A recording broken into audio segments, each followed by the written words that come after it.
LinkedIn is pretty great at a lot of things, like helping you tap into the latest trends and insights in your field. We cannot stop your coworker from tapping her pencil. LinkedIn can help you find new jobs that align with your career goals. We cannot help you find the source of that weird smell in the office fridge. Ew. And while we can't stop your coworkers from bringing their hobbies into the office, LinkedIn can help you bring your career to the next level. LinkedIn is the network that works for you. Every sip of Coca-Cola brings you closer to the excitement of the FIFA World Cup 26.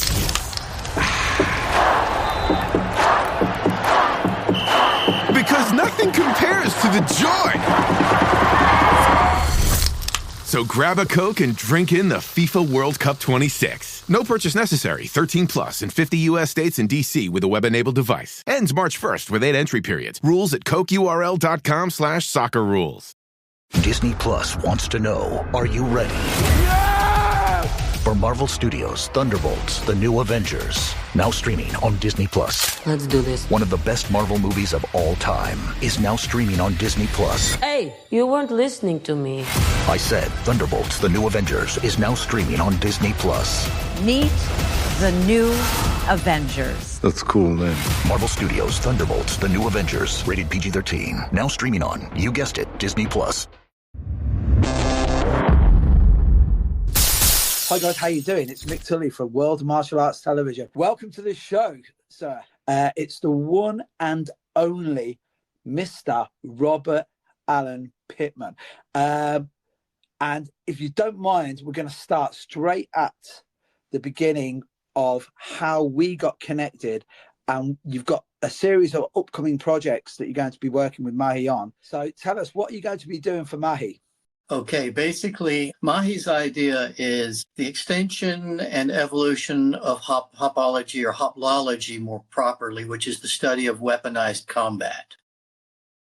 Now, Donn Draeger was the moving force for that in the 1980s, and before him it was Sir Richard Burton, who wrote the Book of the Sword. Draeger took it up, and he passed away of cancer relatively young. He was about 60. He left his material with about 5 men. Mahi found the youngest of the 5 who's continuing to hold all the work. He recorded him and began to reassemble all the research. Now, where I come in is that Donn Draeger, who's basically our Rosetta Stone for the study of weaponry and combat, co-authored a book that some of us old-timers know called Asian Fighting Arts. Now, for those of us of that era, that was our launch point for our interest in all the different kinds of martial arts and weaponry, because the book was essentially the first survey in English. And the co-author of the book with Donn Draeger was Robert Smith. So Mahi, he found the man who basically inherited Draeger's material, and then he contacted me because I was one of Robert Smith's senior students and one of the few who's still active. And I actually wrote books with Robert Smith, and I studied and was with him and taught for him from the age of about 16 to 40. So I know the Robert Smith side of the Smith-Draeger Asian fighting arts equation. So Mahi came to me and he said, what about Robert Smith, who handled the Chinese side of Asian fighting arts and also the unarmed side? And I said, okay, what do you want to know? So now he and I and Draeger's representative, Michael Belzer, we're putting our heads together to basically rebirth Asian fighting arts into the 20th. That's where I am with Mahi. And he continued to ask me questions because I have another identity as a researcher in the human body and the history of traditional medicine and trauma and teaching disadvantaged children and working as a physiotherapist and studying Tibetan medicine. So as he kept tapping on me with different questions, I responded with what I thought was appropriate answers. You know, my research and my background, like when I was doing some background research on you, some of the stuff that you like, and you forget how much character building was built into the hardship of training. So when I was looking at your background, which is going to lead me on to how you first got started in Chinese martial arts. You've touched upon training with certain. I'll let you expand on this. Training with certain individuals that it's quite bizarre. They could break bones, but they could set bones. And then in one of your interviews, you said that one of the things that one of your teachers was really against was any strikes to the head or the neck. Yeah. But at the same time would have no problem in breaking your femur and then fixing it back, So I really like that yin and yang. So the reason that massive long preamble was the fact that I didn't think that the Chinese martial arts were actually like, like Uma Thurman training with Pai Mei. I didn't realize it was that bad. And then it seems that it quite was. That in some cases it was there. So that literally is hopefully framing it out for the listener now, for you to be able to explain how you got into the Chinese arts first, and then explain how your training methodology went. Well, like a lot of kids, as I entered puberty, I wanted to learn how to fight. There was a Taekwondo school, and I was 12. And so I started studying Taekwondo with a man named Lawrence Huff, also known as the Night Train. Lawrence Huff was about 5'11", 225 pounds. And during the early days of professional karate, he was a known competitor. But what he did was something quite extraordinary, and that's that he would use kata in the ring. He would actually use movements from kata in the ring well, and they worked. And he had a senior student named Pete Fabian, and I'm still in touch with Pete. He's still alive. I saw him just a few years ago. I hadn't seen him since I was 12, so it was quite a meeting. I was doing karate, and I found that it wasn't, to me, the way I thought fighting should be. And I had a picture in my mind that animals moved in a particular way and karate did not move like that. Was the first thing. And then, since I was a book kid, my mom dropped me off at the library every day. I read the Secrets of Judo by Avakian and Watanabe. And what they stressed was geometry and reaction time. They're these beautiful drawings. And I'm doing karate, and then I'm reading this scientific judo book, and they're not matching up. And in my mind, I'm thinking, and these are not moving like an animal. Okay. So I'm 12 years old, and there's a black belt rack in the karate school. And I pull out a black belt magazine, and there's a talk about a martial art called Ba-gua. And what it says is, according to Ba-gua, circles are shorter than straight lines. And I thought, wait a minute. And I kind of did it in my head, like, how does that work exactly? And I read about it, and I thought, well, I don't know exactly what this is, but this is it. I don't know what it is, but this is it. And I made up my mind that somehow this was like falling in love, or you're number one, or whatever, right? And at that time, there was one book in English on Ba-gua, and it was by a man named Robert W. Smith. So I read the book, and I thought, yep, this is it, all right, whoever this guy is. And by that time, I was probably 13, 14. I was reading his book, and I was trying to teach myself from his book. And my mother, who's a Brit, as you know, she's from Warrington, she said, well, why don't you try to write this fellow? And I said, well, how do you do that? There's no web, right? And she said, well, write the publisher. So I wrote a letter to the publisher, and they forwarded my letter to Robert Smith. And the first reply I got was that the publisher had moved and that I had to write again. And so on the second reply, they sent it to Robert Smith, and he sent a postcard back. And I went by my middle name at that time. So it was, Dear Alan, you're asking how many changes you should do in an hour. 10 to 20 is probably good for starting. Practice first, then ask questions. And his big thing was everybody wanted to talk and no one wanted to train. And that was the first thing he told me as a 15-year-old. So we began correspondence when I was 15. And then he'd send a postcard every 2 or 3 weeks, and I would send him a letter back asking questions. And so I was practicing every morning by myself for an hour and writing him letters every 2 or 3 weeks, and he was answering with a postcard in the mail. And so after a few months, maybe 6 months, he invited me to come up to Washington, which is 800 miles north of Atlanta.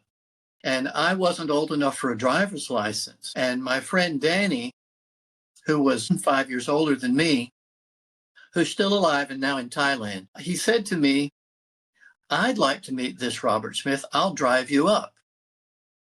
And he drove me up to see Robert Smith when I was 16. And so it was a long drive. And we spent, I guess, maybe a long weekend and maybe half a week or so. I don't remember exactly. But that began a relationship between Robert Smith and I.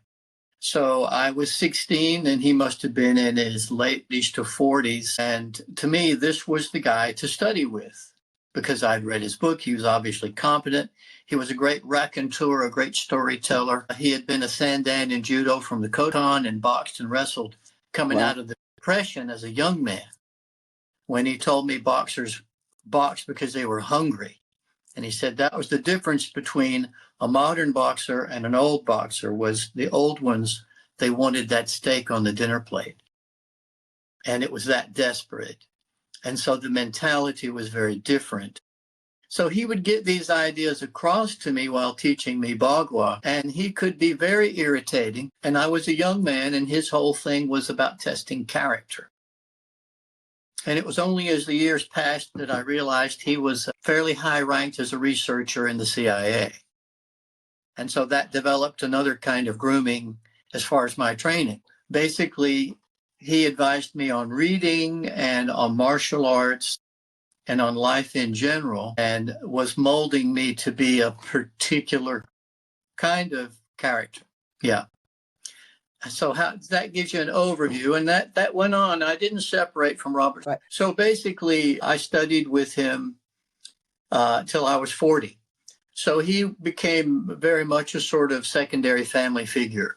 And he was a bright guy, extremely literate, brilliantly literate when I think about it. And his interests varied quite expansively from the Irish literary Renaissance to poetry to the history of Western boxing. He had a collection of books on Savate I never saw anyone else have. He had the old films of the boxers in Taiwan. He'd show about it every year. He had the old black and whites of Count Baruzzi between the wars showing Savate. So I was able to look at this and compare it to what he was teaching with Hsing-i, Ba-gua, and Tai Chi. And he made me or advised me to learn Tai Chi because he said, you'll be glad when you're older. So I had to learn all sorts of things from him I didn't even want to learn in order to learn Ba-gua. Right. But you see, it's so funny because obviously, yeah, I have done my research. Somewhere in the mix, I don't know what happened because we had Draeger, and then there's this massive gap where everybody over the age of 40 will turn back and they'll go, Donn Draeger, yeah. We discovered the Eastern martial arts through this gentleman. And then I could never ever work out because I was thinking he wouldn't have just kept it to himself. And then I find out afterwards that it has all trickled down and gone different lineages and stuff. And it was just as you were talking about how you were trying, the postcard thing when you mentioned it, that sparked something. I've only just recently watched a great interview with Jeff Speakman, who you remember the Kempo guy, right? And he was another one of those characters that was like, where did that guy go? Because That Perfect Weapon was a great movie. He looked good. He acted really well. And then it just worked out. It works out afterwards that the guy lost speed. He was like, they wrote a book, they wrote Speed the movie for Speakman, and he came out. But when I was watching it, he famously trained with Ed Parker, and without going, we could get lots of hits now if I just start saying, hey, Kempo guys, tell me your version of this story, especially with the American Kempo guys, right? Yeah. But I'm not really into shock and awe anymore. I just want to be a well-behaved boy now. That's my new resolution. But it was like he wasn't. So Speakman wasn't with Ed Parker for long, but he caught him at the right time. And it's so funny because the parallels of what you were saying were exactly the same. Speakman would say, he'd ask a question, and then he was like, he'd get like a succinct, my word for the 2026, he would get a succinct answer back, but then what he'd do is Ed Parker would ask him another question. And when you were saying about these postcards, I just envisaged you're writing out everything, like going into mad detail about everything that you wanted to know about Ba-gua. And he's going, yeah, okay, that would be it. And it's like, and I'm guessing, but it's that self-discovery thing that, you know, you know me well enough to know that I'm a huge Dan Inosanto fan, where his whole thing is, a great teacher creates an environment where knowledge reveals itself. Because if I give it to you, that's like me giving you a Mustang on your 18th birthday, right? But if you've had to do the Daniel LaRusso, you remember that guy? Do you remember Mr. Miyagi had him working non-union labour, and he had him doing car washing and home improvements? And I'm convinced the kid wasn't over. The IRS should have caught up with that guy. But yeah, if you had to do the Daniel LaRusso, when you got the car, you would have appreciated it. Do you understand where I'm coming from?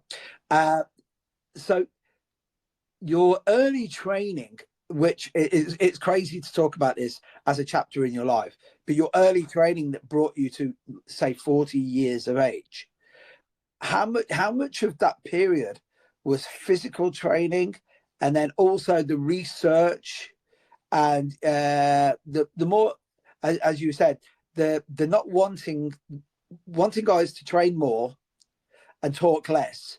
But the problem is, when you're doing research, you will have to talk to a few people, you know.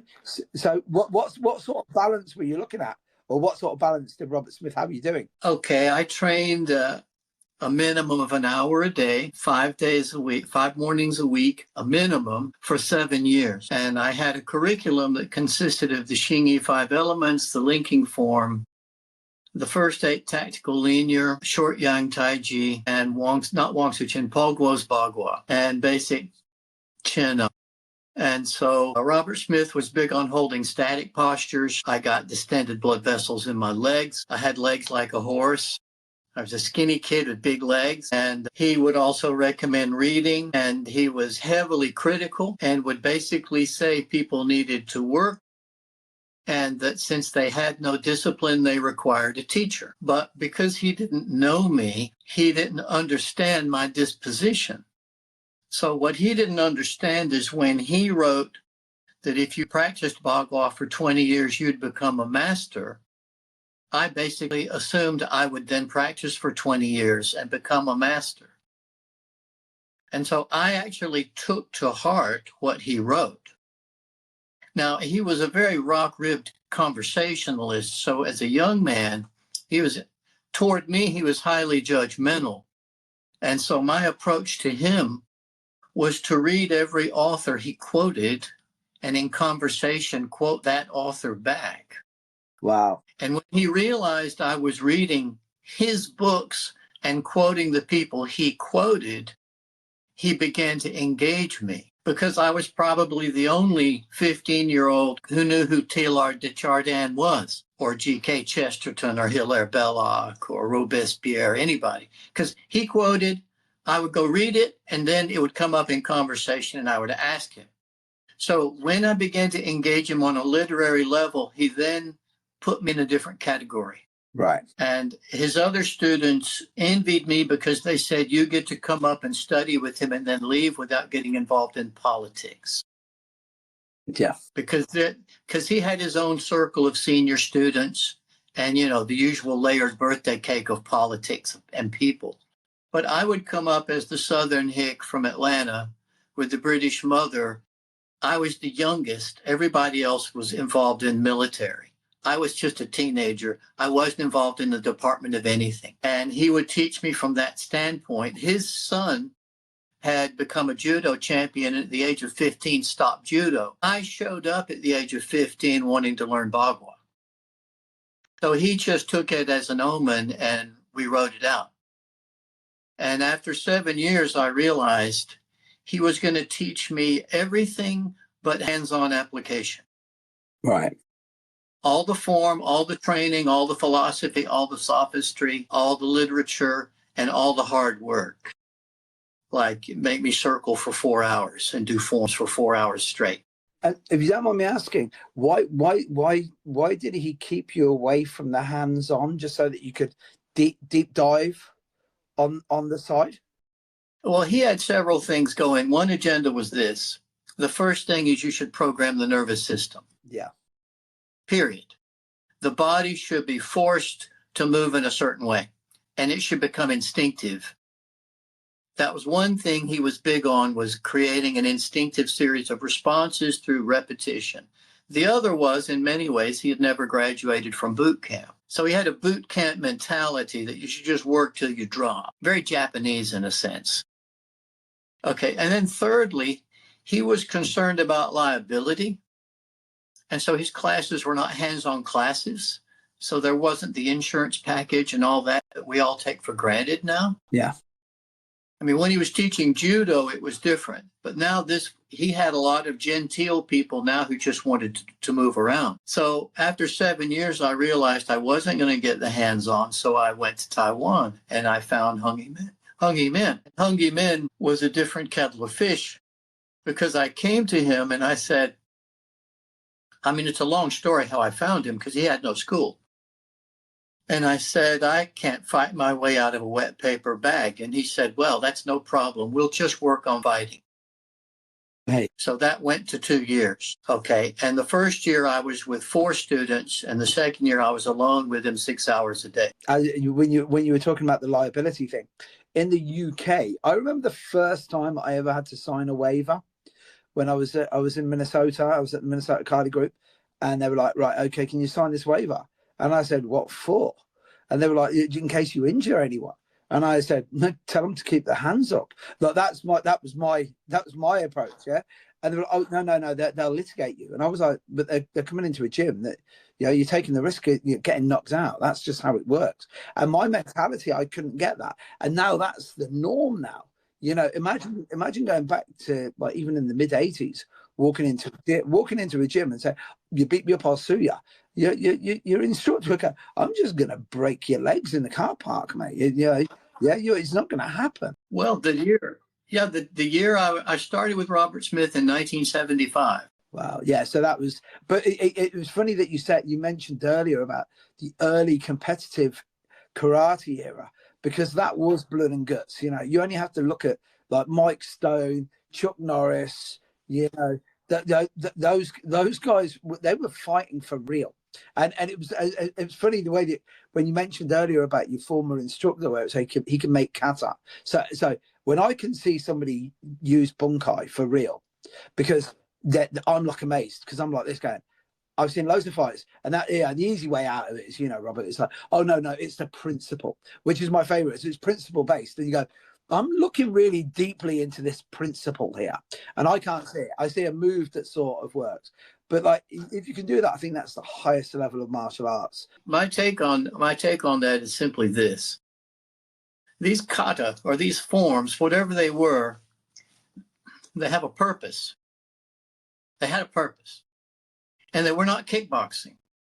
So if you have to make it kickboxing, then you have no reason to do those movements. They're pointless. Yeah. Well, that's gonna lead me on to something now, which, again, in my pursuit of researching you, I found that the Hsing-i, the Hsing-i, the Ba-gua. Yeah, I'm sorry. I've got, as I said, like literally, I ended up buying a Paul Vunak video instead, but I was going to get the James McNeil one. I think it was called Splashing Hands or something. And I was like, this is it. It was that or Paulie's Inc. I don't know if you remember Paulie's Inc. Yeah. So he used to do Monkey Kung Fu, right? Then I think it was the back of Black Belt magazine, and it was is it James McNeil? And it was back in the day where, you know, that there wasn't a martial art that didn't have a VHS out. And it's really funny, because when I was doing my research on you, you could have sold a load of DVDs or VHSs back in the day there. But then I find out that you studied catch wrestling, so some of the like the snake pit, famously from Wigan, and then some of the European martial arts. You mentioned Savat earlier, which again, for a lot of the younger guys, they don't realise martial arts is just martial arts now, you know. But my dear friend Daniel Lanero once said to me, he goes, if you look at martial arts, you want to understand the culture, look at the martial arts and see how they fight.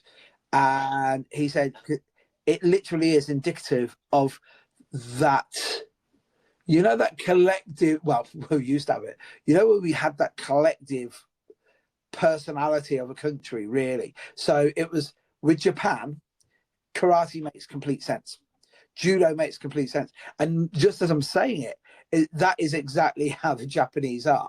It's one punch, one kill, or they grab you and they maul you. And I've read enough business books, right? You know, Robert Kiyosaki is a great example of that. You know, it's like once you zone in, you strangle that deal, but until you get to that point, maybe a reverse punch, Gakuzuki, Mayagari will work, right? And then obviously you look at Kung Fu, and then you just look at the pagoda, and then you look at a pagoda, and then you go, so that's how Chinese martial arts work. And then you look at Japanese architecture, and it's like, yeah, especially the modern stuff, it's like Bauhaus. And then you look at it and go, yes, that's how the Japanese are. They're very linear in their behavior. Well, there is that whole thing. Yeah. And the training is similar and the mentality.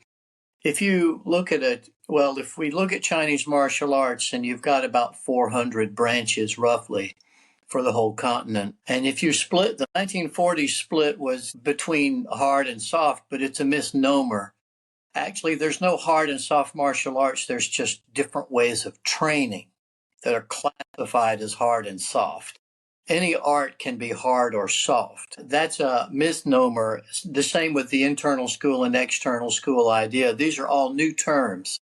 To the Chinese mind, the verification of your legitimacy was through who you studied with, not what you studied.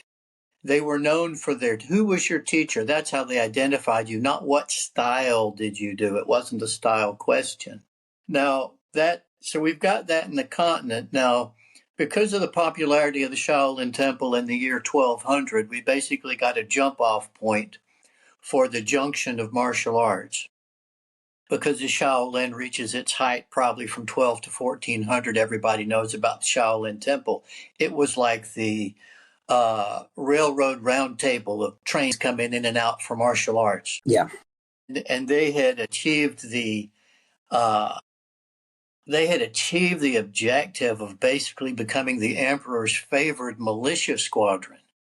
And this happened over a period of several epochs. And so they were continually working for the emperor, getting his laud, and then being destroyed because they got too powerful and the emperor got afraid of them. You know, these guys help me win wars. Oh my God, these guys, they're kind of scary. What if they don't like me anymore? And so the Shaolin Temple got a very peculiar off-on reputation and had this cycle of reaching glory and being torn back down. And each time the monks would disperse. They'd return, they'd disperse. They return, they'd disperse. So it became known for this, okay? But what you really should know is that there was a steady stream of Tibetan monks moving through the Shaolin Temple. So it was definitely a Silk Road stopover. And so it was a place where ideas and techniques were mixed. And there is another thing I wanted to bring in, and that is that there were a lot of shell-shocked, wounded veteran types who had survived wars who would go to a temple to get away from everything. Right. So you would end up with men who were hardened by war, who didn't want to see any more war, whose bodies were riddled with wounds and scars, who would enter the temple. And they didn't want to fight anymore, but they also didn't want to hurt anymore. And so there were reasons to get up in a stone building without central air conditioning and with just fires and move around so your body would stop hurting. It was definitely an inn of sorts, a place of recovery, and it was also a militia. What you just said there, it's so bizarre that you've just been saying stuff that fired this off. I've only been reading an article about this because the reason I was asking was, about the European martial arts and how it differed to the Oriental martial arts. But you've gone somewhere that I'd like to your thoughts on this, because as one of the most foremost men I know, or have got the chance to interview, that you understand the behaviors and the mindsets of combat veterans. I read an article about in Africa where returning warriors weren't allowed to rejoin the tribe, and there was a period of almost quarantine to get them back, a peaceful coexistence mode, I suppose, is the best way to explain this. And that's basically the same sort of thing that you're saying about some of these guys that were entering the monastery, right? It's so, don't you? I'd like your thoughts on this, because we live in this digital age now, and like we're talking to each other over thousands of miles, right? Certain things just haven't changed. It was shell shock, then it was fatigue.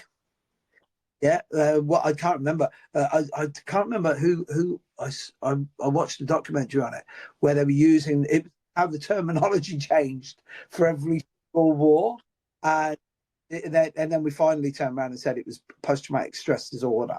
But yeah, do you think that realistically speaking, even though like we now think at 200 years is a long period, right?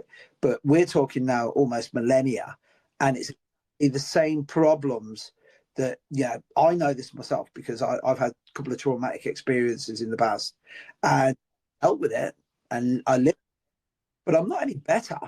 It's I just, it's one of those things. I always use the jiu-jitsu analogy. You don't get good at jiu-jitsu, you just run out of ways of being shit at jiu-jitsu, right? That's how it works. And I think with me, I think that's trauma as well, because it's like you just get better at dealing with what happened to you, not so much that which is going to bring me in, actually, if you don't mind, to when your interest in, if we, for want of a better term, European martial arts came into your life. How old were you, and why did you get interested in European martial arts? Okay, the big gap was formed by Robert Smith having old film of Savate. And Savate fascinated me as a young man. And then when I saw this film of Baruzzi, and you can see some on YouTube, Between the Wars, I thought, wow, this is something different. So that was the trigger.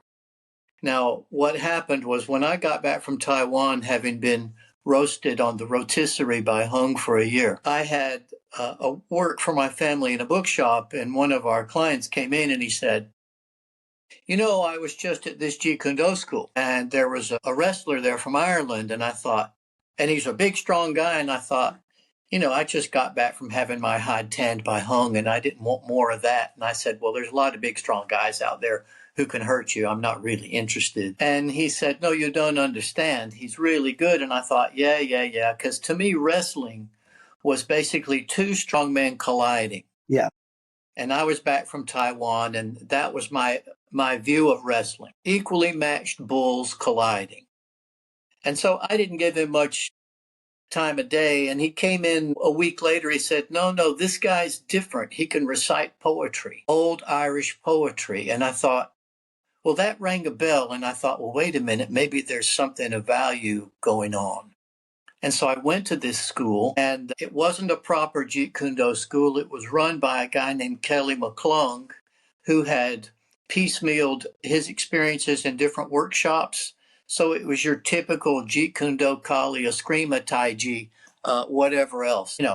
One of the combined dojos that would have been popular 1985. That's the date we're talking about. So I went there, and there was this, his name was Tim Gahagan. And I walked in, and he looked at me, and I noticed I had on shorts, and he looked at my legs. And at that time, I could do 165 pounds, 3 sets of 25. Wow. That was my own personal record. That gives you an idea what my legs were like at 165 pounds. That was my body weight. Wow. Yeah. So I could squat my body weight 75 times with 2 rest periods. I cannot do that now, and I'm a fatter man. Now, Tim looked at me and he said, "I'm Tim." And I shook his hand and I said, "Good to meet you." He said, "Come on in." And I thought, he's about 5'10". There's film of him on my YouTube channel. I put film up of him showing wrestling. In his prime, he was 5'10" and about 210. He had a 21-inch neck. He could press a draft horse at 1,600 pounds with his legs. Wow. In the circus, he had fought bare knuckle, and he had done yoga in India with 2 gurus. And he had studied jiu-jitsu with a man in Brixton who was a Zen monk in 1946. Holy hell. And he had gone around the world as a wrestler and wrestled in every major country, including Pakistan and Japan. And so when I met him, I was 25 and he was, or about 25, 26, and he was 65. And after he began to show the wrestling, it dawned on me that he knew about things I hadn't even thought about. And so as he was talking about how to bend someone's neck and talking about how you could down a horse by rotating his head, okay, unless he was a stallion and hadn't been laid, and he said if you got hold of a stallion that hadn't been laid with a mare, it'd take 5 men. Yeah. But if he's been tapped, he said 1 man will take him down. And so he immediately started talking to me about celibacy, sex, animal power, and the rotation of the neck, all in about 10 minutes. I have to interject here, but my good friend, it'd be remiss of me not to mention him. My good friend, my BJJ professor, Neil Simpkin, one of the first lessons he ever taught me was, he said, the best lesson I ever learned about jiu-jitsu and combat, and he goes, I'm going to tell you it. He goes, you won't believe who told me it. And I went, who? And the vet. And it was exactly the same story as you just said, right down the stallion. And then it was like, because it's the Brazilians, Rickson Gracie famously, his wife would go mad when he was fighting because he said that they couldn't have sex because of the vital energy. Yeah. And we lose the vital energy. And then obviously, every Brazilian I've ever met has always said that. But I think it's pent up Catholicism and everything else that goes with it. And then guys, a lot of them, and I am generalizing, but it's mostly American wrestlers. American wrestlers are saying, they go, look, if 5 minutes between the sheets with your wife is going to make you win or lose that fight, you had no business ever fighting that guy. You know what I mean? Which is I can see both sides. Fair enough. So when I met Tim and I saw the density of knowledge in the shortest period of time, I said, Tim, I want to come visit. He said, okay. So that went to 10 years. Wow. And so I practiced what I'd learned in Taiwan, and I contrasted it with what Tim learned around the world and at the Snake Pit. The Snake Pit's really interesting because I went there in the 90s, and I was such a callow youth. Yeah, I was up there, and like, if you think that WWE wrestling is bad, you should have seen what we had in the UK. We had a guy called Big Daddy who used to turn up where he probably weighed about, I could ask Will, because I know Will's a big fan of the old world of sport wrestling and men in leotards and stuff. I'm only joking, Will. But he was about 350 pounds. And the referee was his brother. And it used to be like, it was proper carny. So it would be a fight, there'd be always some sort of beef going on, and there was always old grandmothers hitting these wrestlers with their handbags. So of course, my mindset was wrestling, that's a load of BS, you know. And then I find out afterwards, actually no, these wrestlers, like once I started to looking into it, especially Billy Riley, I started looking into that, and then I was like, you had your ripper and you had your shooter, you had your work, and then you had your straightener, and it was just like it gave me this newly discovered belief in wrestling. But this was way before BJJ, all my judoka friends would look at karate guys. They'd look at us and they'd be like, "I'd get hold of you, mate. I'm going to hammer you." And I was, and then and the reverse punch, because I believed in it, worked for me, Robert. But it wasn't really any good. You know what I mean? Wrestling is still the king. So tell us your links with the snake pit or the training that you did through that. Well, Tim had gone through the snake pit before Roy Wood got there, so he was there while Riley was still teaching. Right. Wow. And I'm not sure just how long, a year or two, but it didn't take him long because he had already wrestled in Ireland.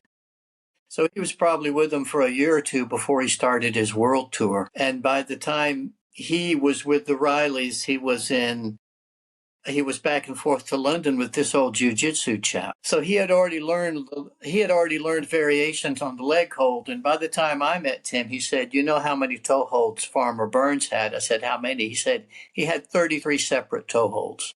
No way. And I thought, good God, maybe I know 6.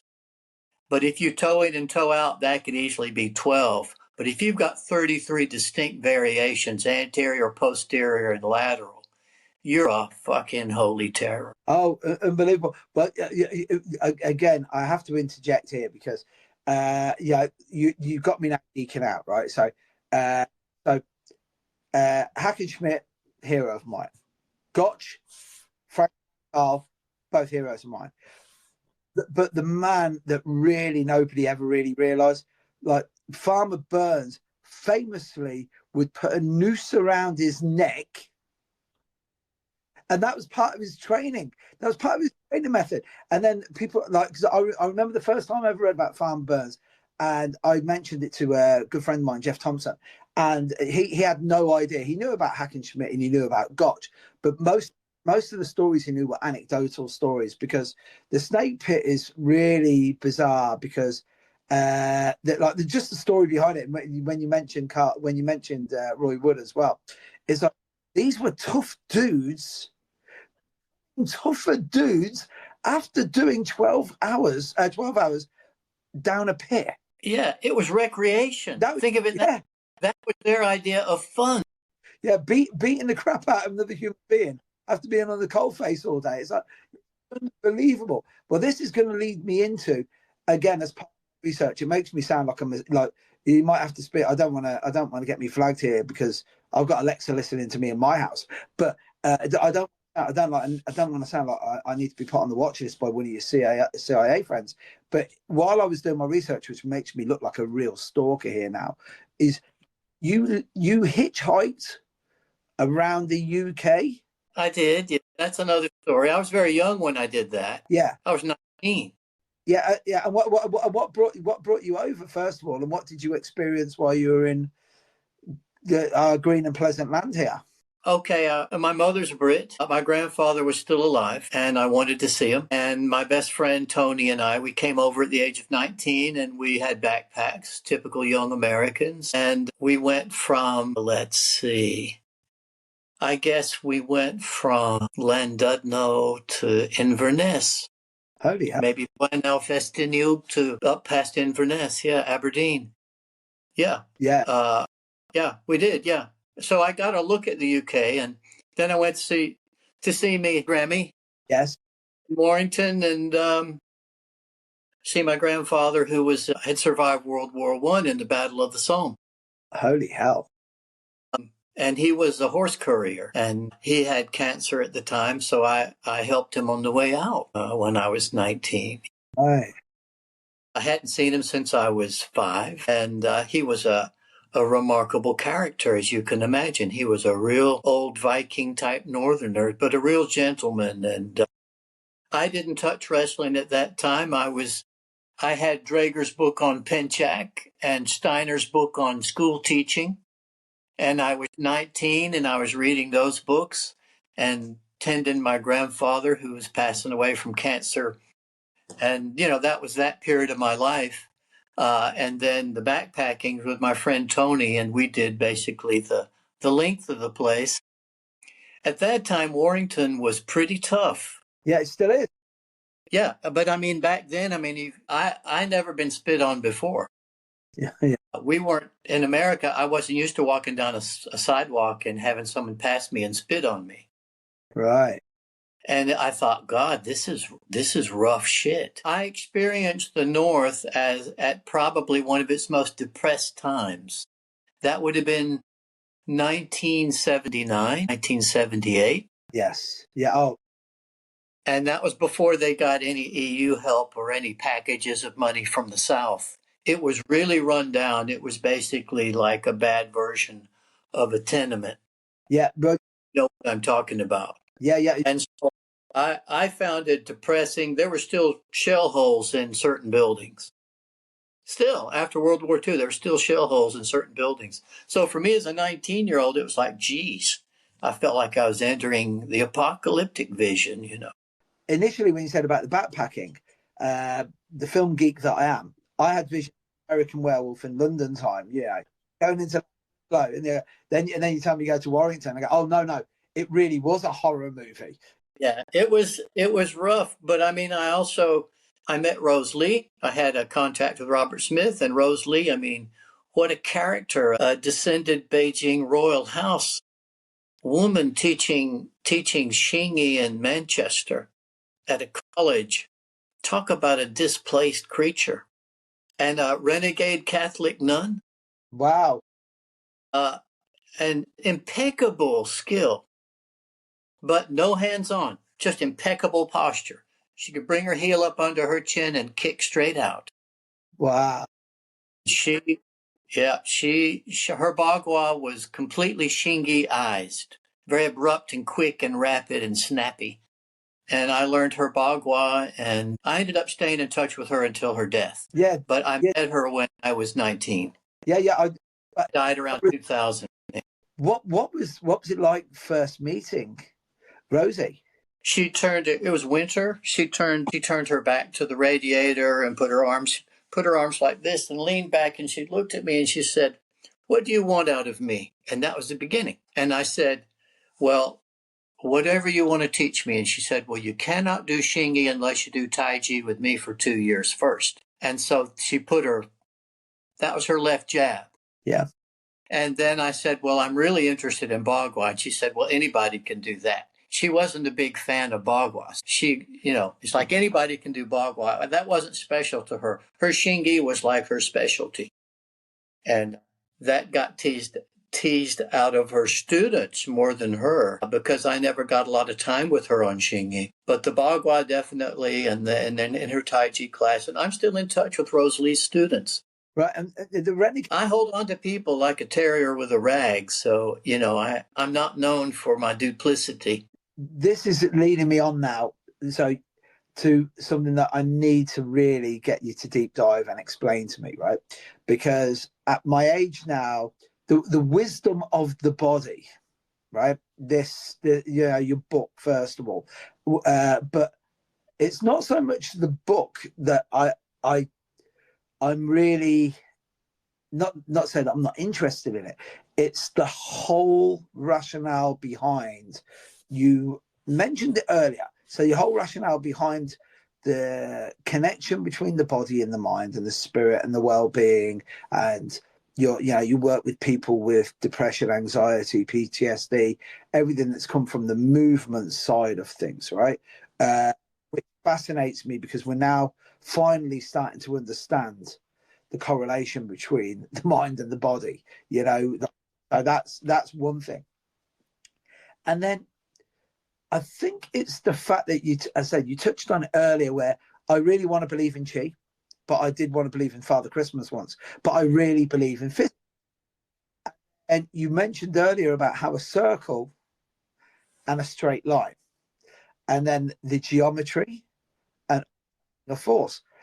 And then my question is, how much of it is actual physics and how much of it is metaphysics, for want of a better term, to be able to try and bring this balance between this and this meat truck that we're driving?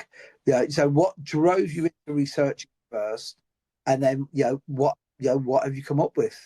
Okay, I'll tell you what I think drove me into it was I was an RH baby and I died 3 days after I was born, and I was put in a box for a month. What?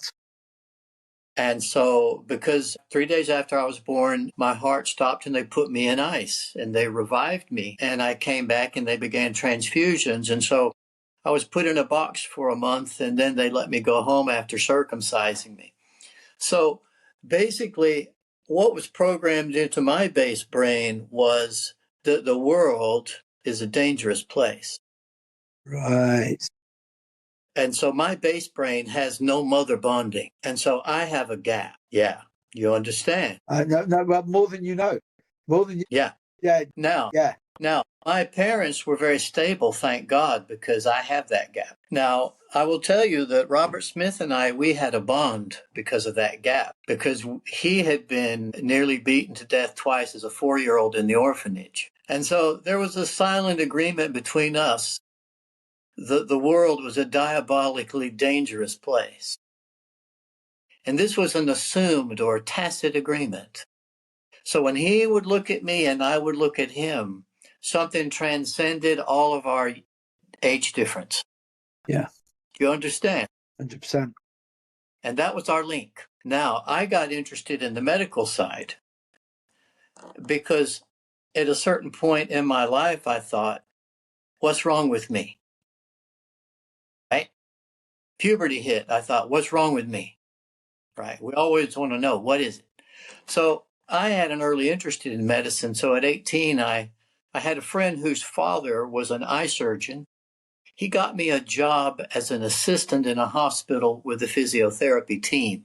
So at 18, I was trained by 5 people to substitute for them in all their work in a 110-bed hospital. So I did that for a year. And so I saw bullet wounds, intestines, guts, blood shooting out of the head. I saw everything.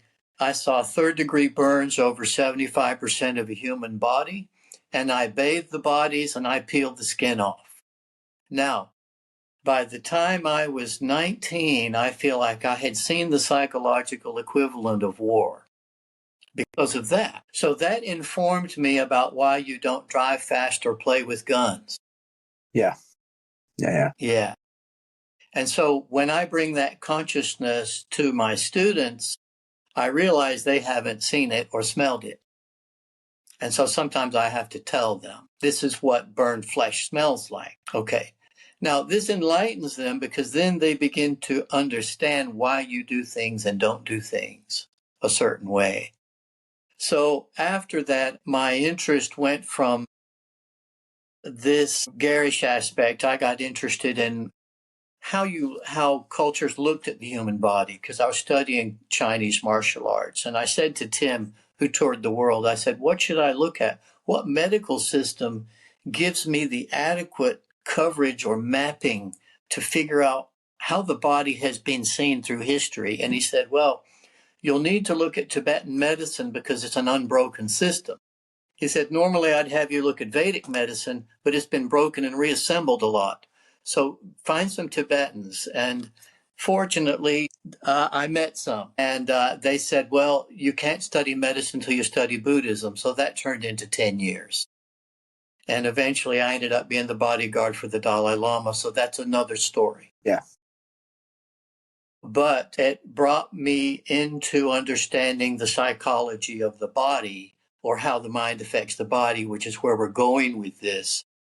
Then I got interested in trauma because obviously I had it from early birth, and I was meeting other people who obviously had it from various scenes. And I was attracting veterans into my martial arts classes. I had Vietnam veterans, I had Iraqi veterans, and I began to see there was a pattern here. I was attracting people with some of the same problems I had, and they were getting, and one guy showed up and he said, you realize your class, your martial arts class is a healing class? And I said, how do you mean? He said, I don't know, but there's something about how you teach it that people just feel better. And so then I began to realize, oh, wait, I thought it was martial art and it's healing, or maybe martial art is healing, or maybe healing. And so I started to go through this thing. Oh, wait a minute. You go to war, you shoot a man, and then you have to think about it and wonder why you did it. So now we have the examined life, we have the wound, we have what do we do about the wound, and we have, okay, I hurt and I have this memory, and I can't seem to get rid of this hurt until I get rid of the memory. And so I got into what I call de-traumatization. How do you de-traumatize a body that has been traumatized? And so I reached back to my 19-year-old self in the physiotherapy ward. And then I reached further back to the Greeks who insisted you scream for 3 days after war and burn the bracelets of your deceased comrades. And they had chorabatic dances, which were designed to function as exorcisms for the glandular system. So I reached back. I reached into my own past, and then I reached forward and I thought, where are we going? Where are we going? What are we becoming? What is the human body? Obviously, there's nothing in nature that has no purpose.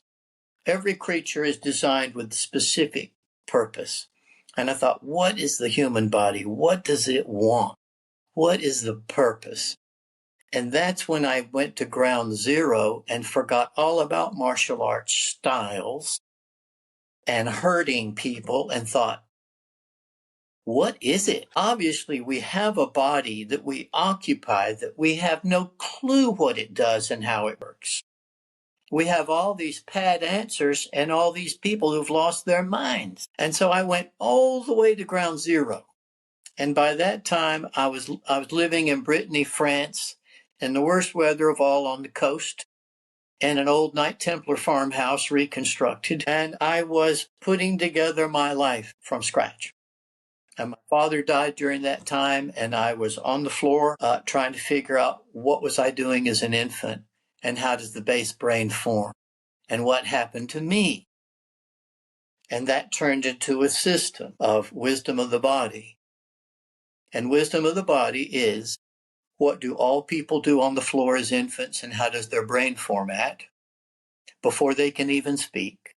And it includes all the most dangerous wrestling maneuvers on the floor, okay? And then getting off the floor is where you become an animal. Not when you're off it, when you're getting off it. You're on all fours.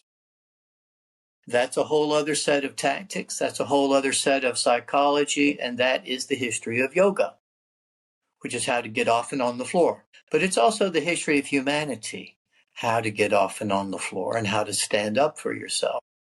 So there's a lamination of psychology, and there's a lamination of human development. There's a lamination of brain evolution. And then finally, you're standing up straight. And what's the first thing you know? Well, you're speaking and using your hands. So now you're not a normal mammal. You're something weirder. You can make things. And at that point, combat becomes a science because of these. Okay. And also, you have to keep your head up. And so there's this. So wisdom of the body has floor work, standing work, and the last section is killing work. And when I was talking about killing, I had nuns in the audience one time, and they said, oh, you shouldn't talk about killing.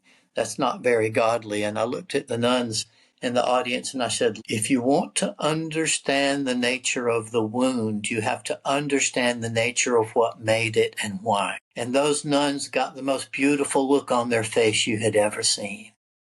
Because that's the Christian story. That was, I don't know if it was divine intervention or not, but when we started talking about the wisdom of the body, and you were talking about the base brain, I had a moment myself there, because one of the reasons when we first met, I liked you immediately, and I've got to give a shout out to my good friend Dave Welton. We call him Gumshield Dave, and at my old jiu-jitsu school, we had a young girl come in to do some training. And she just immediately latched onto me, Kyan. She's a lovely, lovely girl. And then we found out afterwards she had quite a bit of trauma in her life. And then Dave turned around and he goes, well, of course she'd latch onto you, Mick. And I went, why? And he goes, because you're a trauma magnet. And he goes, I don't mean that in that way. He said, but the thing is, he goes, I've been in trauma. That's why I immediately recognised you. He goes, Sometimes you say a bit. I try not to anymore. Yeah, my early life is well documented now, and it was horrible at the time, but it did. And again, I always quote Nietzsche on this. You know, Friedrich, God love him, he said, God love him, yeah, God talked about the Uberman. No, so Friedrich turned around and he said, I'm talking like I speak to the guy all the time, jeez. Nietzsche said, what doesn't kill you only makes you stronger, right?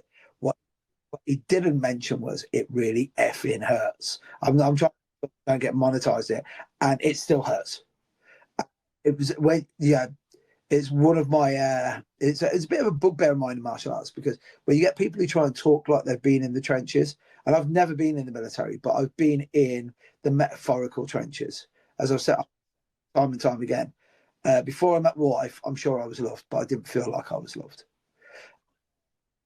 Through that relationship with my wife, you know, we've come up 38 years now, and even now I still marvel at, you know, why she likes me. You know, because I'm quite an outgoing sort of fellow, but I know deep down as a person, when people say you're a really nice guy, and I'm like, do you realise the amount of work that I have to put in to be nice? Because being horrible gets results. It gets you exactly the results. It was, as you said, the base brain thing got me first of all, and then, like I said, the reason I'm actually talking about it is because I'm trying to process this. And dear listener, dear viewer, you can process along with me. When you said about lying on the floor there, it's crazy. I've been looking after we got my son and his wife gifted us this granddaughter, and she's amazing.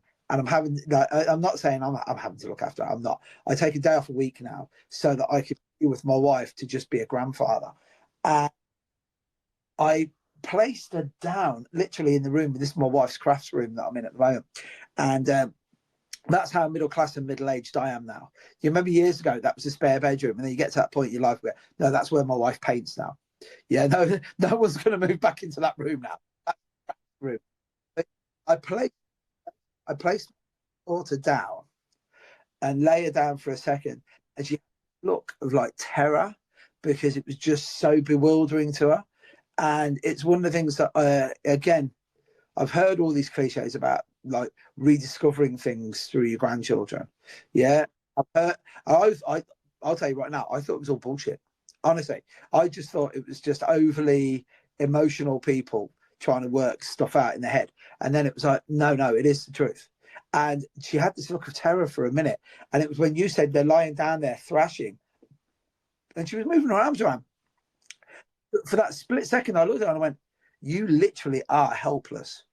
And I haven't seen anyone help.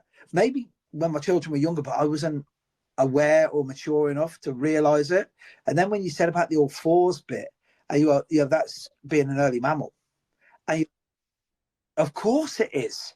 Of course it is. And then standing up. And then again, it's, as I said, you sparked off so much stuff in my head, which is killing me, which is like, you know, as humans, when you said we've become something weirder. And the minute you said that, I just go Rogan on it, because it was like, that what I don't know. I think it was over 10 different types of early humanoids on the planet. And then basically Homo sapiens, we just basically raped and killed like everybody else out of the equation, really. You know what I mean? Like, and like the mad thing is like, it boils it right down to, because it's a right paradox, because like physically we're rather frail, and then when we had that period where, okay, we had better visual acuity and we could see over longer grass, and we had started to discover tools. And then the big one, which upsets lots of vegetarians, but sorry kids, like Prometheus was fire. And then what happened was we decided that, see all these other things that don't look like us, and then those things that do look like us and do talk, we cooked them and ate them. And then what happened? The next thing you know, our brains physically got bigger. And then we started doing what we're doing now, which is trying to rationalize this mad shaved chimp paradox that we've got going on as humans, you know? And it's so funny because it's mad, because I didn't really want to talk about the book, The Wisdom of the Body, but find it, I'm like, no, now I need to know everything about this book. Yeah, well, the wisdom of the body is literally what your body knows. because of this evolution that you've talked about. You see, the body, it develops in stages, and it has its own thinking. There's brain tissue in it. And so the body has its own agenda. It has its own way of thinking and its own approach apart from the intellectual part of the brain. So the whole limbic system is an intelligent entity, literally apart from whatever's in your conscious mind. So I got very interested in, okay, what does it want? What does it do? Because that explained all the behaviors they were trying to orchestrate in martial arts. That explained all the things they were trying to address in medicine, but kept missing. No one asked the body what it wanted. They always treated it like an unconscious mechanism. If you realize the body itself has intent, intelligence, and an agenda, then what happens is you begin to train it in a completely different way. Because you say, what would you like? See, we can make our body do a lot of shit. We can batter it, bruise it, force it through all sorts of gauntlets. And then we get old and think, I'm just kind of tired. But no one ever said to you, does that feel good? How do you feel? You never had a grade school teacher say, we're going to do this today. And then at the end, then you guys, you tell me how you feel now. Did that feel right or no? You're taught to produce and to consume and to not evaluate. So we have been regimented and trained to work, to consume, to produce, and die. And we have an intelligent mechanism that we could access, that we have been alienated from by education. Yeah. And I will tell you, the 5 senses are actually 25. And that's why I teach remote viewing classes. And that's why I teach spirit mediumship. Yeah. Because the most basic senses have incredibly advanced capacities, but no one wants to address them. Because when you address them, you give someone power over their environment. Yeah, we don't want that at the moment, do we? Oh, no. No. Well, it's so funny you say this because, isn't it amazing that some things that you think are cliches, like it's that classic, that what did you learn from a Chinese fortune cookie? And you go, actually, quite a lot. And they go, what? And I said, yeah, because there's certain just inalienable truths. I'm sure it was Socrates who said it. I'm paraphrasing it now, but it was something along the lines, one of the greatest disappointments that any man could have is to never find out what his true potential was, like emotionally, spiritually. Yeah. And it's so funny that you were saying about the senses, because I'm having more and more of that as I'm getting older. And it's crazy. Some of it, you had me thinking about Socrates, and then straight away you had me thinking about, please, that this is a compliment. While you were talking that, I was like, my God, George Carlin's come back. Carlin was on the money. Yeah. On the money. He was. Now, I want to say something else while I catch you in that stream, and that is this. It may have been Mencius or Confucius, but they said there's only one chi. Now, what that means is that the structure and the energy are a unit. And so there is no mind-body paradox. Right. What there is a split that has been synthetically produced in you and me through education and the evolution of the roof of the brain. It's up to us to put Humpty Dumpty back together again. And that's what wisdom of the body does. We reassemble Humpty Dumpty. And we stand them up and say, how do you feel? Most people, to be honest with you, look pretty stunned when I finish the training. They don't know whether to laugh or cry. And their faces usually have the same expression they had as a small child. That should tell you what the training does. And if I ask them what they like, they can tell me without going into some explanation. Yeah. Yeah. And they don't feel like they have to justify themselves. This is a big thing. Is when you're truly in yourself, there's no longer justification. And well, I have this old system called Wisdom of the Body that I codified, which to me is how do you access the switch box? You know what I mean by switch box? For the power in your house that controls lighting and the electricity. For me, it's the fastest way to access the switch box. That includes the switches for trauma. So I designed it as the switch box, and Mahipal and I talked about it, and he said, how would you feel if we did some sort of gathered training with Wisdom of the Body? And I said, yes, and we did that in conjunction with these interviews with Russell, the drummer, Russell Buddy Helms. He was the teacher through Dan Inosanto on the drumming. Because drumming gives you ways to break through the nervous system, because a lot of trauma is based on stuck timing sequences.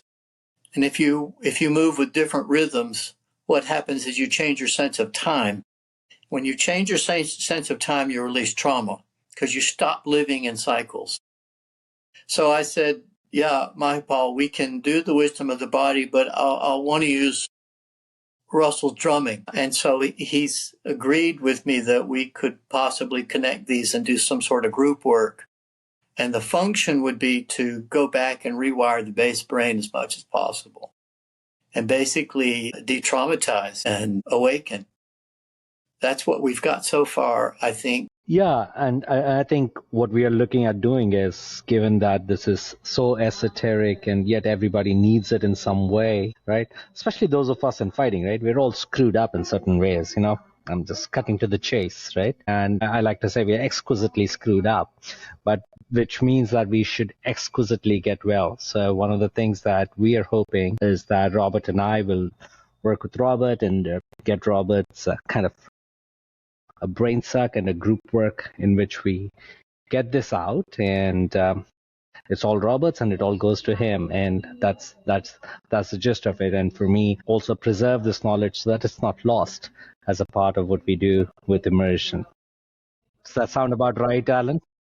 I would say in light of HOPLOLOGY, when you study HOPLOLOGY, well, a hoplon is a shield, sometimes called an aspis in Old Greek. But basically, in HOPLOLOGY, you want either wood or metal between you and the other person at varying distances. And you either want it between you or in him. Okay.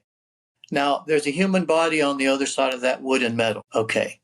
And so now we step away from HOPLOLOGY and we're talking about the other world behind the strategy, behind the attacking and defending, the whole cosmos of the human body. Now, this makes it fall into therapy and yoga and mind and body so-called models. But what I've done is I've tried to strip that down to what I would describe as the body is a necklace of receptor sites, okay? You guys know what receptors are. Yeah. Receptor nerves. So I just treat the body as a panel of receptors. And I got very interested in how fast and how deeply I can access these receptors.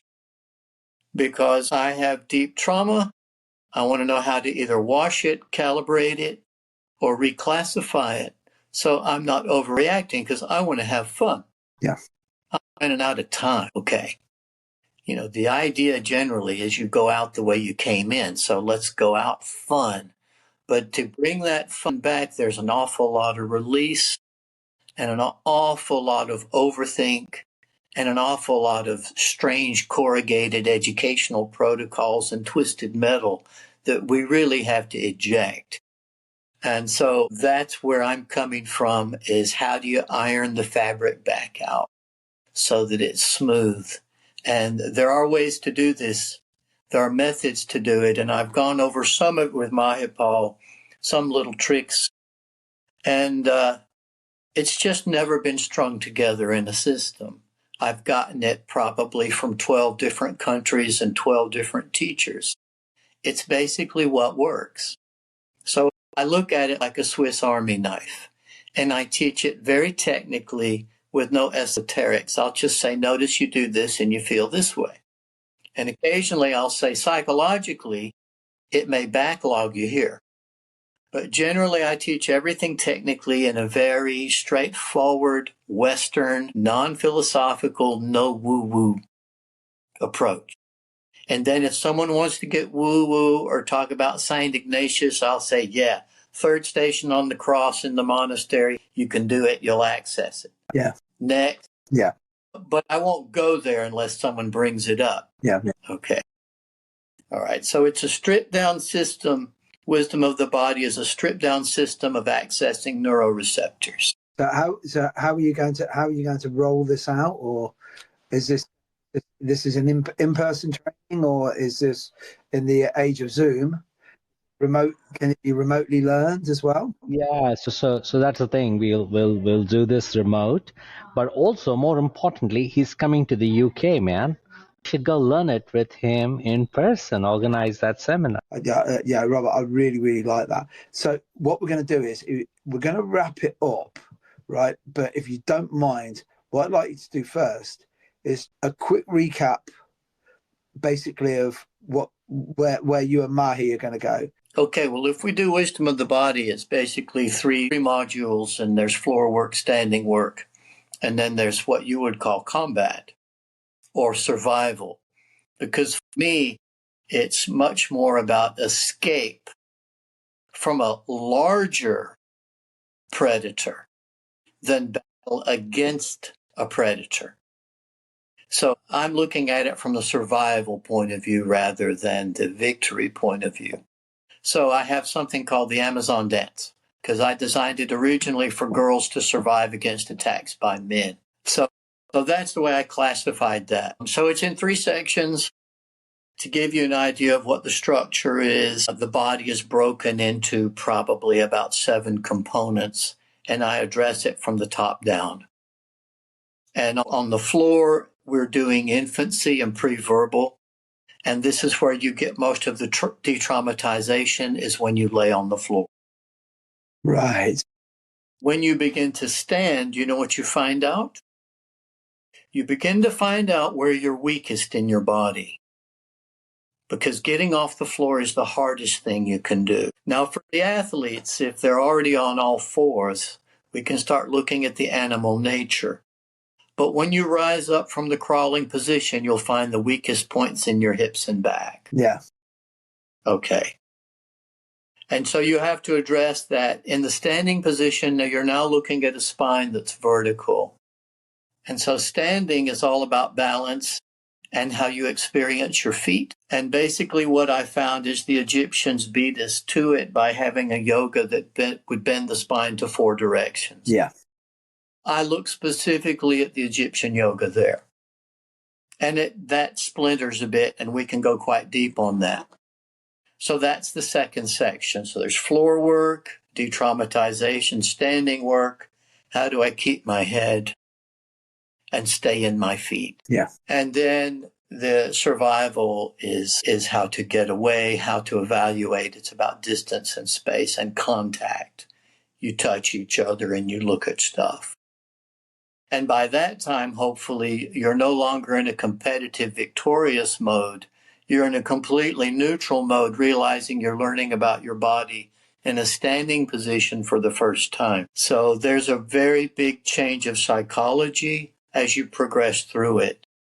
If the classes are put in units, you can easily be on the floor for 2 to 3 hours. But you usually need a rest after that because your nervous system is rewiring. When you go to the crawling position before standing, that usually requires some study because people have cross-crawl neurology in their brain they need to re-access. Some people didn't crawl long enough. Some people have gaps, and so they actually need to crawl on the hands and feet for orientation before they stand up. If you have young hot dogs, you can show them all sorts of weird ways to crawl that'll challenge them. It's a huge conditioning protocol. Yeah. Well, Frank Gotch used it. So, a lot of this I can access. I can say this was in Hiram Al-Silat. This was done by Frank Gotch. I can cite who did some of these things, but it's in the context now of what is our body and how can we occupy it. Okay. And then the final combat, of course, I knew William Fairbairn's daughter, so I can say, here's what Fairbairn would do, but here's what we do.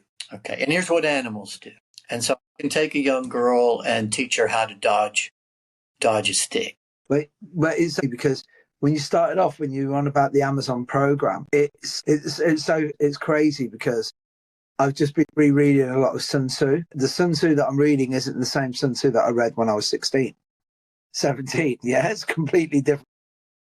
Yeah. And yeah, one of my favorites is you win every single battle. You don't get involved. That's the one that, I don't know where we've picked this BS up, where it's like sometimes you got to stand and fight. And I've said for years that one of the reasons, like, if you think about it, is it's logical, especially when you consider the emasculation of most males today. It's like you look at them and you go, your ancestors were killers, man. How did you get here?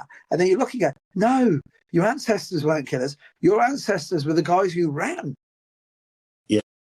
Because it's not the fights you win, it's the fights you avoided and survived, right? Yeah.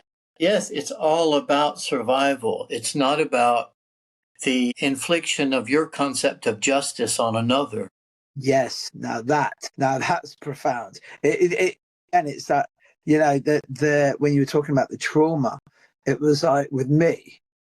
Yeah, I tried to kill myself twice before I was 16, and a lot of it was avoidable. A lot of the violence I got because I was going to take this.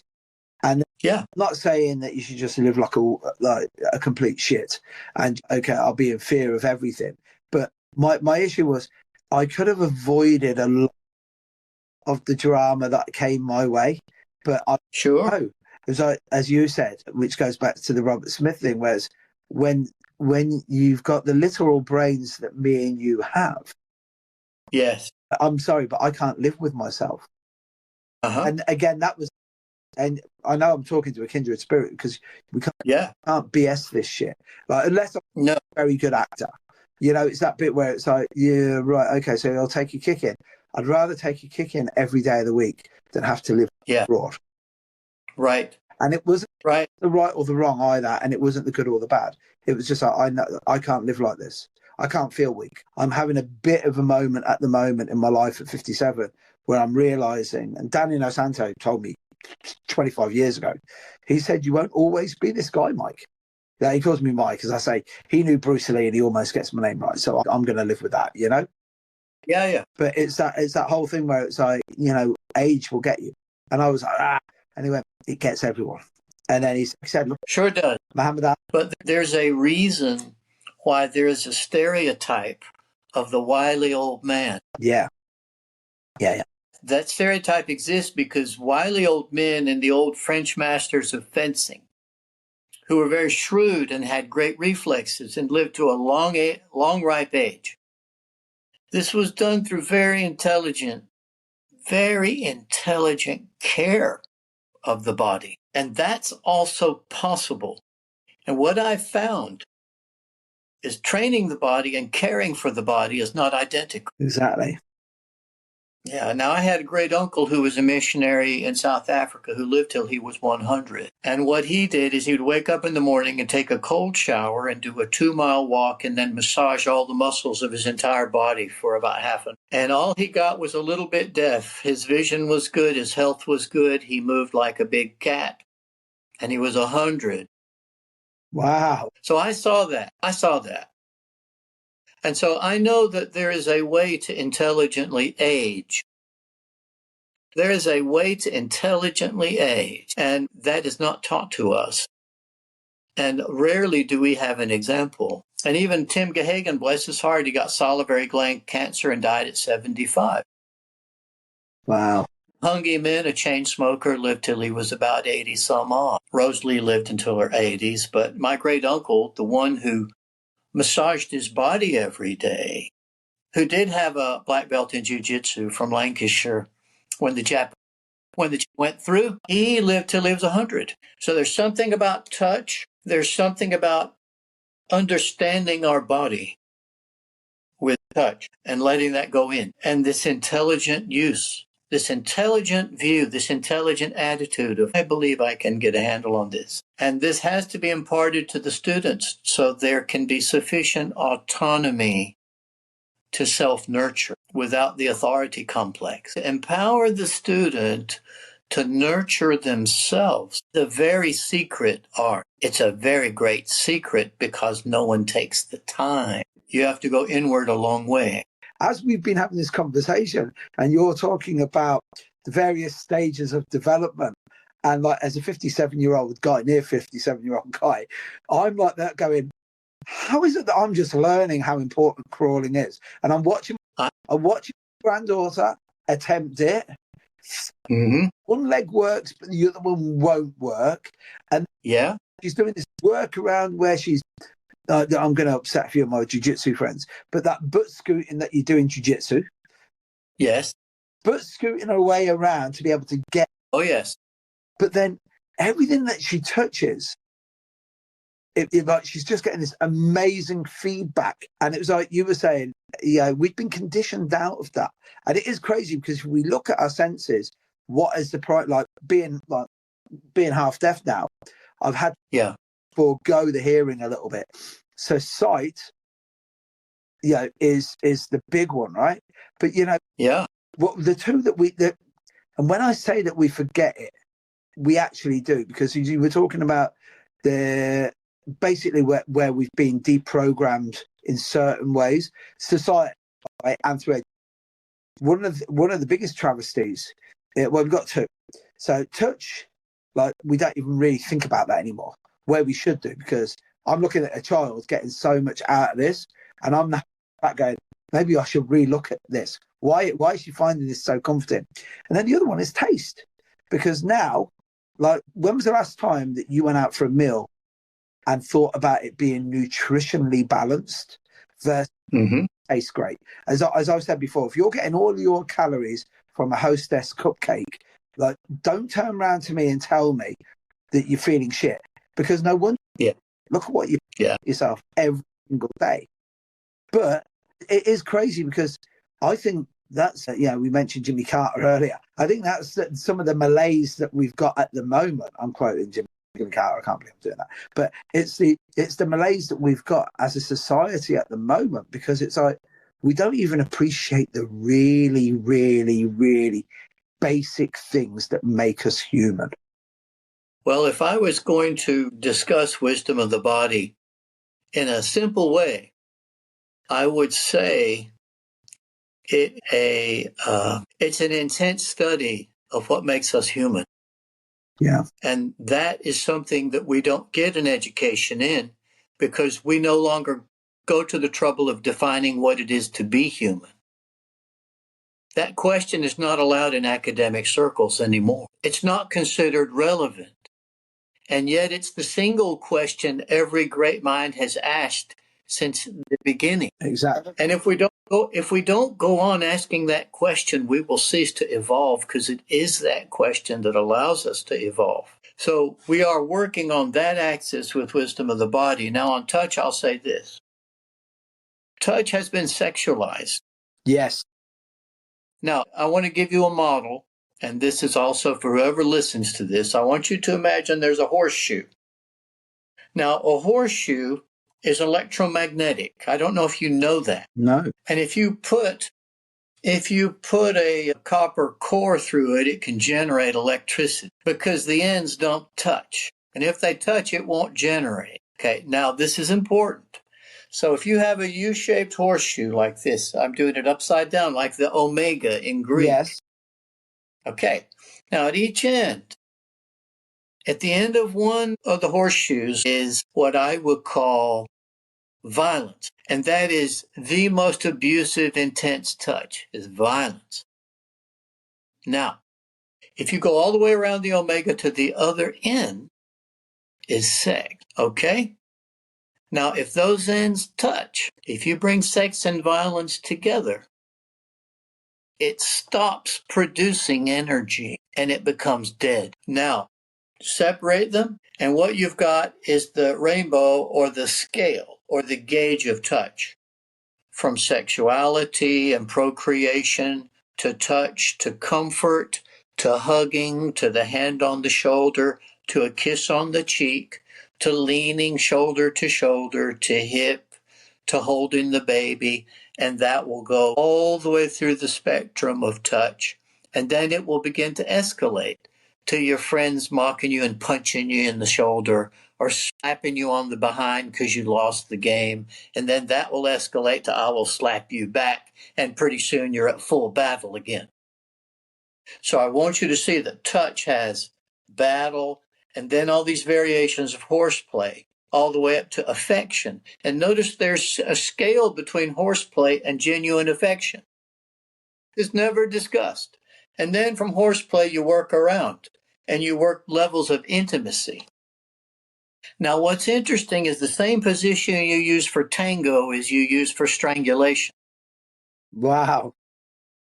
And so dance walks you on the edge of the existential question of, do you love them or do you hate them? And that is the key to relationship, because the closer you let someone to you, the more dangerous they become. That's the middle of the horseshoe, by the way. Okay, so I want you to have this model, and I had to develop this model of touch because I never saw a model of touch anywhere, nowhere, no book, no psychology, no one. And I wondered, why did I always feel better after wrestling? Even if I hurt, I felt better mentally. I thought, what is that? Okay, finally, I want to end with Harlow's monkeys. Okay, Harlow was a scientist. He had 2 sets of monkeys, and they both had buttons for food and touch. And the monkeys that didn't get touched died, and the monkeys that got touched lived, whether they had food or not. Yeah. So we are a mammal, and all mammals are warm-blooded. And for many years, there was a lie in science that less complex mammal bodies were less intelligent or felt less. And this allowed for horrific torture of animals in experimental labs. Well, if you want to remedy any misconception about living animals' ability to feel, you just need to read the work of Jack Panksepp, who was an Estonian behavioral mammal researcher. And he just passed away a couple of years ago. We swapped emails. I never got time to talk to him before he passed. He proved that all mammals have the same basic feeling senses. And he listed 7. And he got it through playing with mice. He thought they were laughing. He couldn't tell. He got tiny microphones, put them in the cages. He heard the mice tickling each other and laughing. And then he said, I'm on to something. And he found they have the same depression, melancholy, joy, love, affection that every mammal has. Now, I'm not a vegetarian yet. I'm proud of my place on the food chain, okay? But I'm also not lying to myself. It's an intelligent, functional, living universe, and every creature is remarkably savvy. Quite often my cats, I'm sure, know more about me than I can experience. Yeah. So I'm throwing that out because I want you to see, number 1, the value of touch. Number 2, the fact that all mammals share this. Number 3, we haven't been educated to be a mammal. Yeah. Well, again, we've weaponized touch. We've sexualized touch. Yeah. But we've sold it. Yeah. We've bought and sold. But it's a commodity. It's funny because when we talked about the combat, like literally the minute we were able to do this, we started doing this, and famously prostitution. I have to be PC now. Sex worker. Years ago, you just say he's a hooker. You go, great. I'm channeling my inner Norm MacDonald here. You know what I mean? She's a hooker. No. But I could go down a Norm rabbit hole there. Again, it was the oldest profession. Yeah, and it goes back when you were saying you haven't been taught to be a mammal. It's like it's crazy because this is why I love talking to you, because you're saying about you haven't been taught to be a mammal, and I'm like that. We haven't been taught to be a human, and I'm like, no, we need to go further back than that. way further back.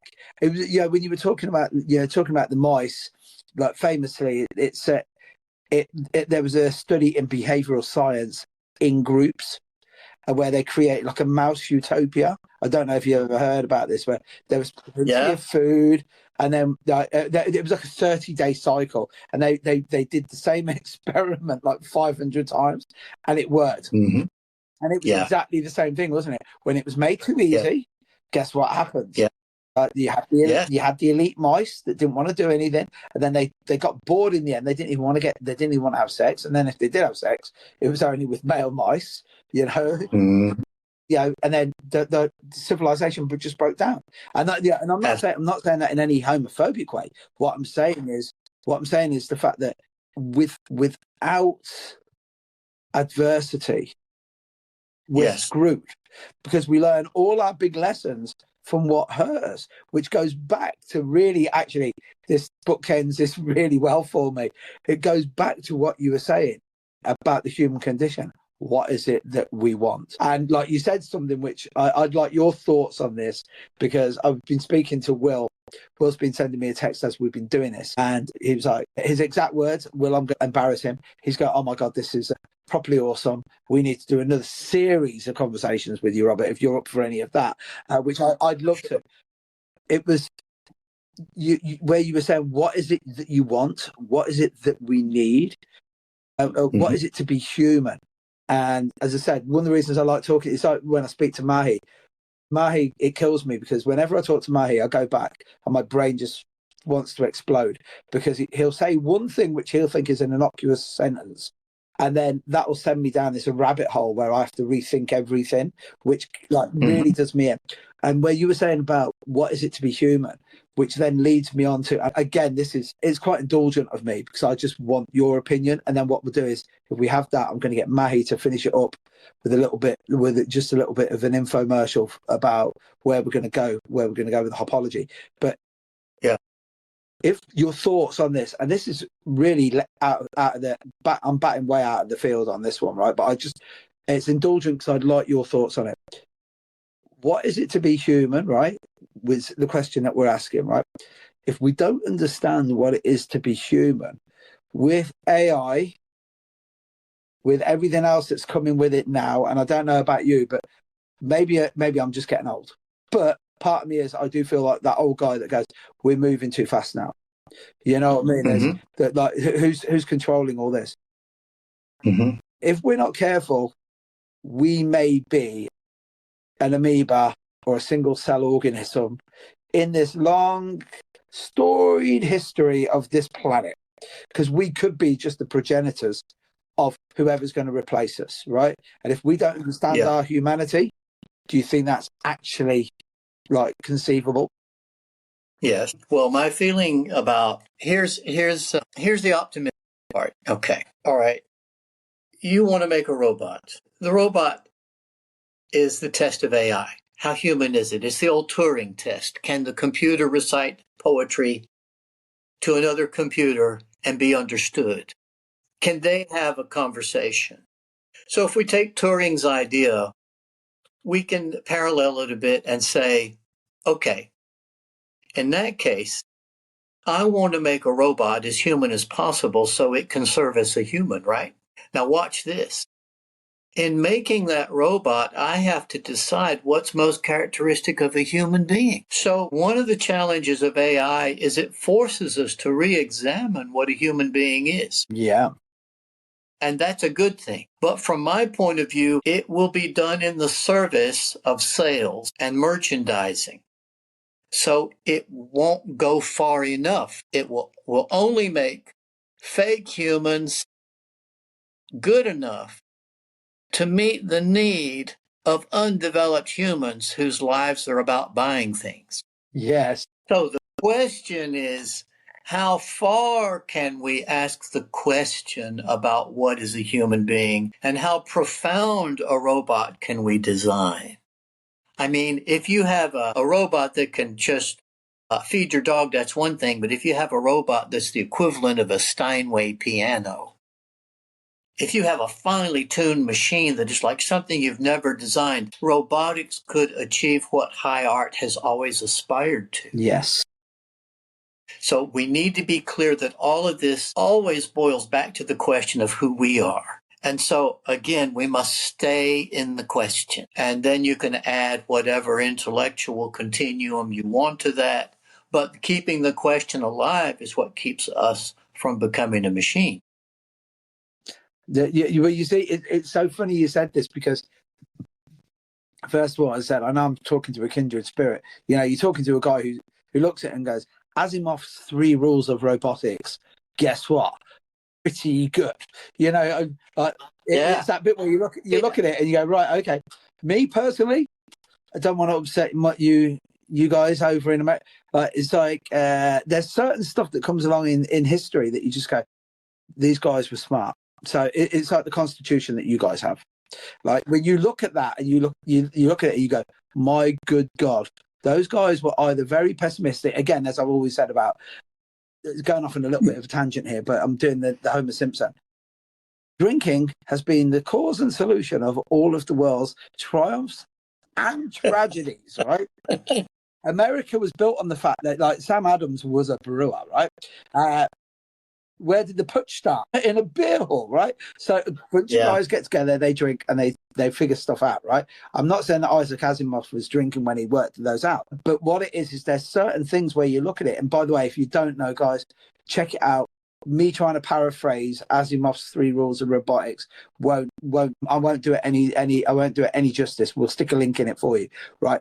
But it is amazing, because it was like you were saying there, the understanding of what the soul is, which is what I liked, the way that we talk, where you were talking, you didn't use that word, but I like the idea of this now, where it's like, that's when you've been talking about the wisdom of the body, I'm looking at it and everything you're saying to me, and I'm going, like, this is how I'm able to find where my soul is. And I know that sounds really, really profound, but like maybe that's just where I am in my life right now. But it's that bit where you go, right, I need to find out what is it that makes me me. Yeah, I want to interject something here. C.S. Lewis, who was the Christian defendant, they said, you know, you were a professor of medieval studies. And he said, yes.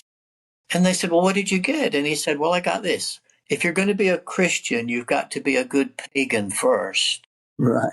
Now, I'll tell you this. If you want to be a good human, you've got to be a good animal first.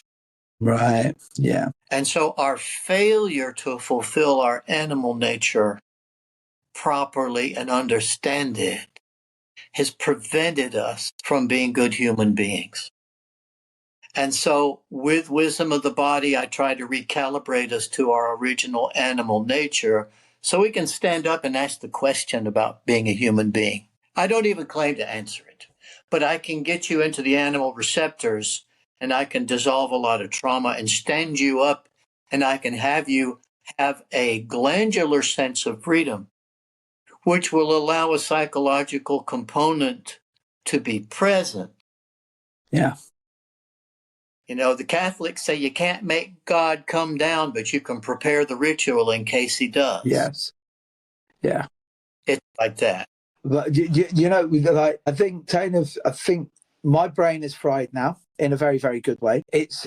I'm just going to call him Mahi now, because he's going to be the guy that's going to be able to give us the info, the next steps, where everyone else is going. First of all, when we just had that very, very casual chat before Christmas, I immediately liked you. And the thing is with Mahi as well is, if Mahi tells me somebody is cool, I don't really need to have to worry, because he hasn't steered us wrong. Yeah, exactly. Right. At all. Right. It's been a joy. Thank you. And then, like, lots of fun. But it was funny, because it's like I'm chatting away to a guy who's there, and if we talk about, I have to find it somewhere. It was C.S. Lewis, the Screwtape. Was it the Screwtape Chronicles or the Screwtape Papers? Screwtape Papers. Yeah, it's been a long time since I read it. I'm looking right now, and I've got everything from Jocko Willink to the Dalai Lama to blackout speaks. You know, I am the portrait of the artist as a young man. I'm just looking at it right here now. Much ado about nothing. Yeah, I am that cliched construction worker that when I'm talking to people, like I actually talked to an astrophysicist, and we were talking about event horizons while I was actually plasterboarding his ceiling, and he was like, "Dude, why are you working in construction?" And I was like, "Because I create order out of chaos." And the other, like, my wife reckons it's because I just rationalised the fact that I'm a really smart guy working in construction.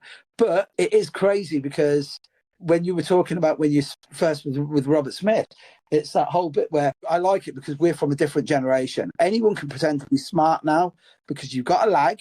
You can be asked a question. You can Google it. You can Wikipedia it and come back, right? But when you were saying, like, the more esoteric a reference that is thrown to me while I'm having a conversation, the more esoteric it is, the more I'm like, right, I need to read everything about that. And then not only do I have to read about it, I have to know it inside out. You know, it's now I realise I've got ADHD. So you'll know this when you're talking to me. It's like, wait a minute, Mick was there, he dragged me over here, and now he's going to drag me back. And then everyone's going, does it make sense? And I'm like, I don't want to sound selfish, but in my brain, yeah, it makes complete sense. But that's the journey. You're on pattern. Yeah, you're on pattern recognition, so you know the pattern you're working from. Well, they don't know the pattern. Yeah. As you said, it's like, me and my wife always say this. When our daughter-in-law was expecting, my wife's like, it's like the whole world's pregnant at the moment. I went, pattern recognition. Why? I said, because we've got this vested interest now in a pregnant woman. So now we see pregnant women everywhere. You buy a yellow car, guess what? The world's full of yellow cars now. But again, pattern recognition is what's kept us safe. Yeah, see that guy? He makes those shapes that look like a horrible person. I'll avoid him.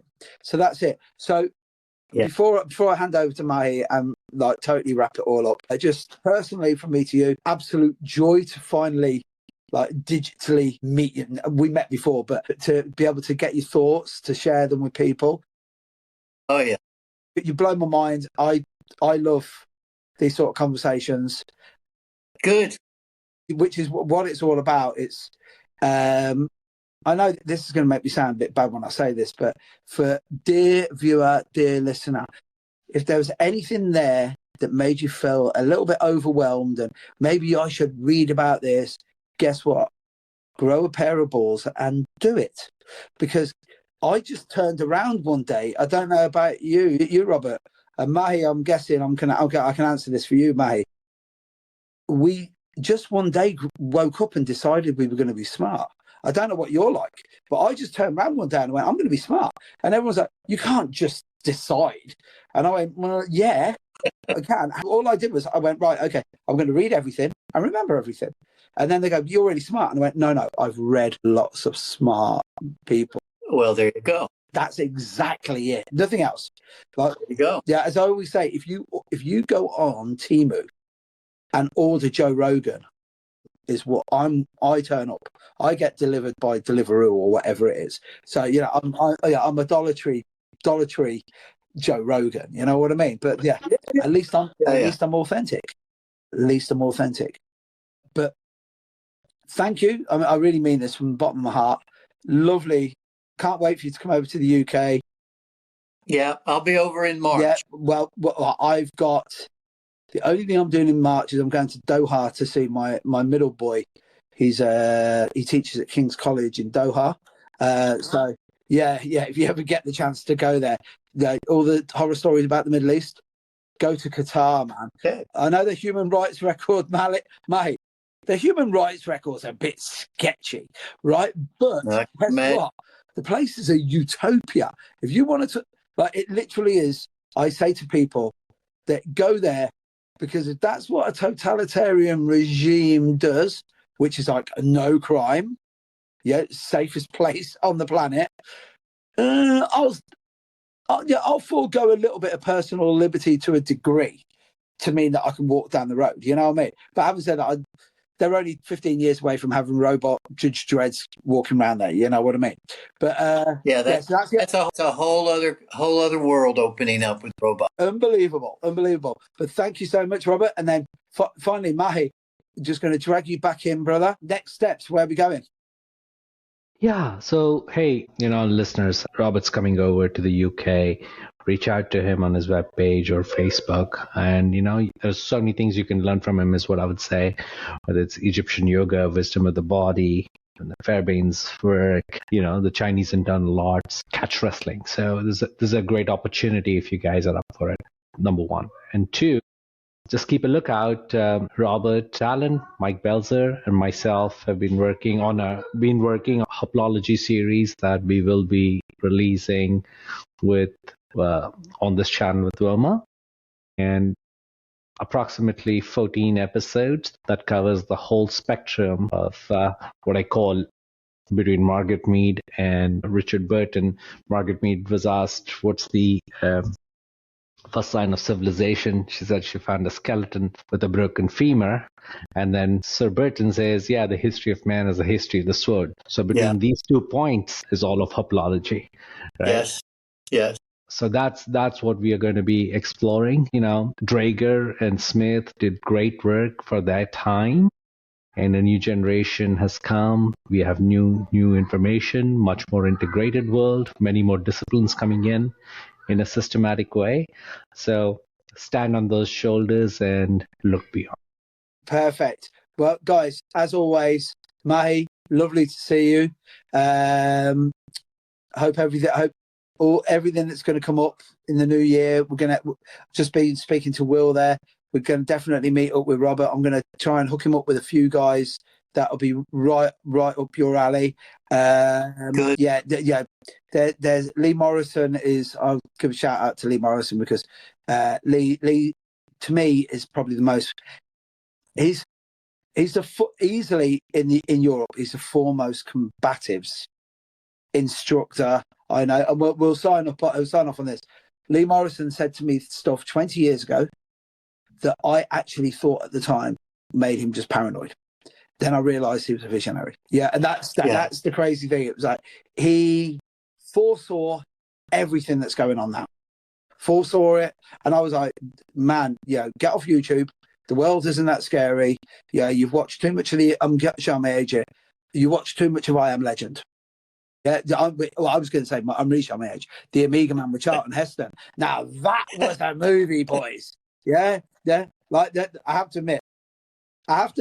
Like, and we'll wrap it up on this one because I always like to go out on something a bit funny. It isn't topical, but it's funny. I wasn't scared at all when I watched I Am Legend and I saw Will Smith. Right. First of all, there's a great thing in that movie, which is he survived for 3 years with a dog, watching Shrek on DVD. He let that girl move in for one night, boys.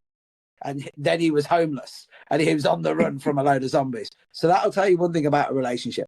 Now, I'm only joking about that. But the other thing as well is I wasn't scared of Will Smith until I saw him at the Oscars with Chris Rock.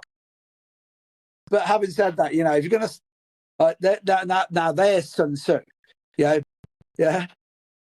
Always know that you can beat your opponent. You can beat your opponent when you're a foot and a half taller than him.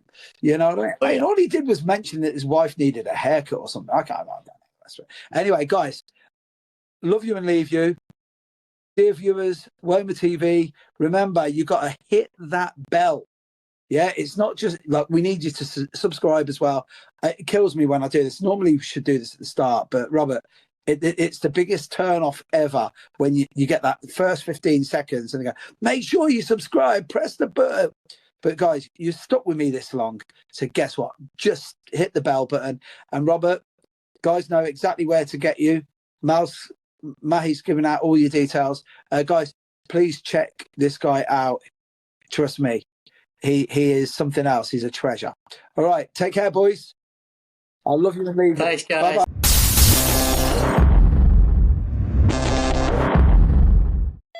LifeLock, how can I help?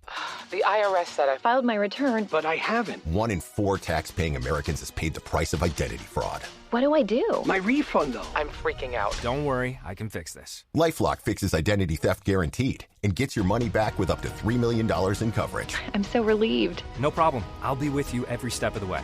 1 in 4 was a fraud-paying American. Not anymore. Save up to 40% your first year. Visit LifeLock.com/podcast. Terms apply.